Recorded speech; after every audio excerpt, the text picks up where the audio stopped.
Kami dari kelompok IPS 1 9J. Perkenalkan, nama saya Deda Karniawati, Pratipa Repaliani, Idi Saputra, Adadak Berhujan, Muhammad Ibnu Alfiansyah. Di sini kita akan membahas mengenai masa reformasi. Masa reformasi. Era reformasi atau era pasca Soeharto di Indonesia dimulai pada tahun 1998. Tepatnya pada saat Presiden Soeharto mengundurkan diri pada 21 Mei 1998 dan digantikan oleh Wakil Presiden saat itu B.J. Habibie.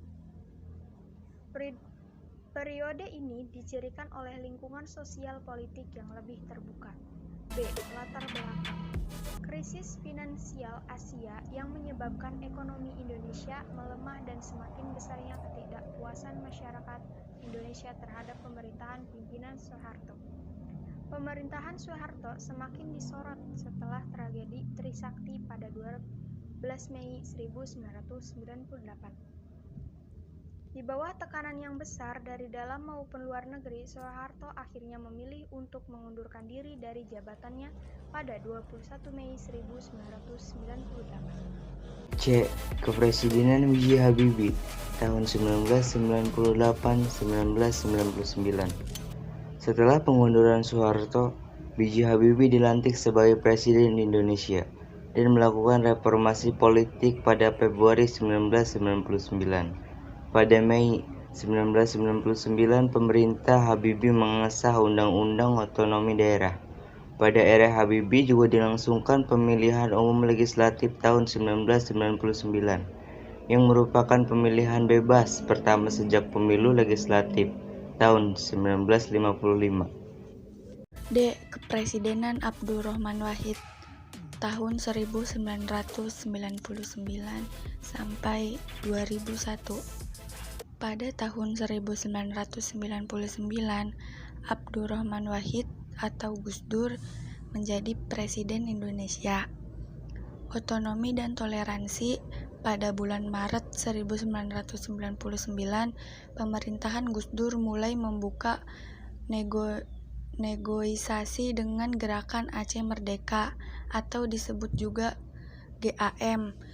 Hubungan dengan militer. Hubungan Gus Dur dengan TNI semakin memburuk ketika di bulan yang sama terungkap bahwa milisi Laskar Jihad telah tiba di Maluku dan dipersenjatai dengan senjata militer. Meskipun Gus Dur telah memerintahkan TNI untuk memblokir masuknya mereka ke wilayah tersebut.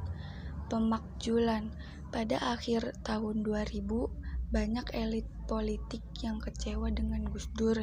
Yang paling menonjol adalah Amin Rais yang menyayangkan telah mendukung Gus Dur sebagai presiden tahun sebelumnya.